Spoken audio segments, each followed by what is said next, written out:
গোটা জাতি সংস্কারের পক্ষে, আর যদি কেউ এটার বিপক্ষে যায় জাতি নিশ্চয়ই তাদেরকে প্রত্যাখ্যান করবে।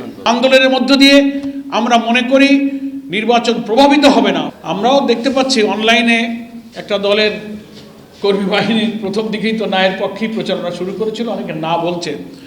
তো এটা দিয়েই প্রমাণ হলো যে জাতিকে নতুন রাষ্ট্রে উজ্জীবিত করে একটা নতুন অভিযাত্রায় সংস্কারের কারা বিরোধিতা করছে, কারা না, এটা তো জাতি চিনতে পারলো।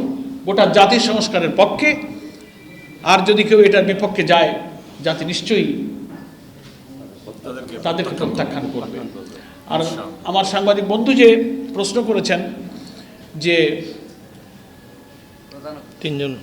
তিনজন বিতর্কিত বা সরকারকে মিসগাইড করছে বলে আমাদের একজন নেতা যে বক্তব্য দিচ্ছেন বা আমরাও বলছি, সব কিছু ফর্মালি রাষ্ট্র রাজনীতি নানান সংস্কৃতিতে সব কিছু ফর্মালি কিছু বলা যায়, আবার কিছু ইনফরমালি বলতে হয়।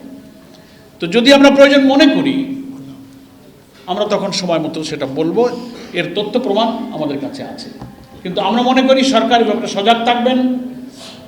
সরকারের নোটিশেও আছে, আমরা প্রধান উপদেষ্টার সঙ্গে যখন সাক্ষাৎ করেছি আমরা খোলামেলা তার সামনেও কিন্তু যথেষ্টভাবে প্রকাশ করার চেষ্টা করেছি।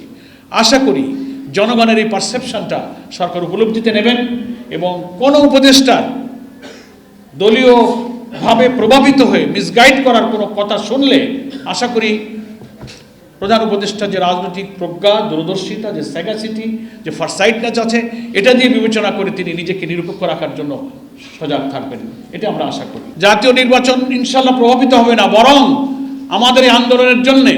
স্কিন শুষ্ক রুক্ষ হয়ে যাবে বলে কি বাইরে যাবে না? জাস্ট 1 2 3 4 করো, স্কিনটাকে রিভাইভ করো।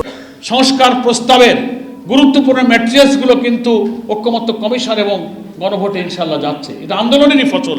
আর আন্দোলনের মধ্য দিয়ে আমরা মনে করি নির্বাচন প্রভাবিত হবে না, বরং নির্বাচনকে অবাধ, সুষ্ঠু, নিরপেক্ষ হওয়ার ক্ষেত্রেই আমাদের এই আন্দোলন ভূমিকা রাখবে। আমরা তো নির্বাচন সুষ্ঠু করার জন্যই আন্দোলনের মাঠে আছি। আমাদের লেভেল প্লেইং ফিল্ডের দাবি পূরণ হয়নি, ফ্যাসিবাদের দোসরদের সকলের বিচারের কাঠগড়ায় আনার দাবি এখনো পূরণ হয়নি, প্রশাসনিক রদবদলে যে দলীয় পক্ষপাতমূলক কাজ চলছে সেটার দাবি এখনো পূরণ হয়নি, তাই না? আমরা এই অনেক দাবি এখনো অপূরণ আছে। এটার জন্য আমরা আন্দোলনের কর্মসূচি শীর্ষ নেতৃবৃন্দ লিয়াজো কমিটিকে যে দায়িত্ব দেওয়া আছে তারা সেটা সময় মতো বৈঠক করে ঘোষণা করবে। আমার মনে হয় আর জরুরি প্রশ্ন না থাকলে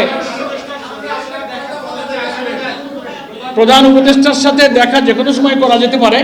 আমাদের শীর্ষ নেতৃবৃন্দ এটাও আলোচনা করেছেন, আন্দোলনের নানান ইস্যুতে সাক্ষাৎ করার সুযোগ আছে, প্রয়োজন হলে যে কোনো সময় আলাপ করা যাবে। আইন তার নিজস্ব গতিতে চলবে, আদালতে মামলা চলেছে, সাক্ষ্য প্রমাণের ভিত্তিতে যারা জুডিশিয়ারিতে আছেন তারা রায় দেবেন। দেশে আইনের শাসন অন্তর্বর্তীকালীন সরকারের সময় আমরা যা দেখতে পাচ্ছি, নিরপেক্ষভাবে এই বিচার প্রক্রিয়া চলছে। ট্রাইব্যুনালগুলো একেবারে ওপেন, মানুষের কাছে খোলামেলা অনলাইনে বিচার কার্য সম্পন্ন করছেন।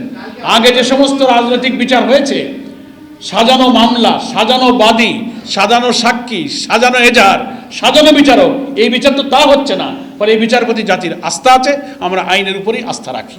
আমরা অতীতের কর্মসূচিতেও মাঠে ছিলাম, এবারেও এই ফ্যাসিবাদের আন্দোলনের কর্মসূচিতে নাশকতার কোনো সুযোগ এ জাতি দেবে না, আগের দিনেও যায়নি, এটা কোনো স্থানই পাবে না ইনশাল্লাহ। সামনে তারা এটা সুযোগ পাবে না। আমরা মাঠে থাকবো, আমাদের 8 দল মাঠে থাকবে ইনশাল্লাহ।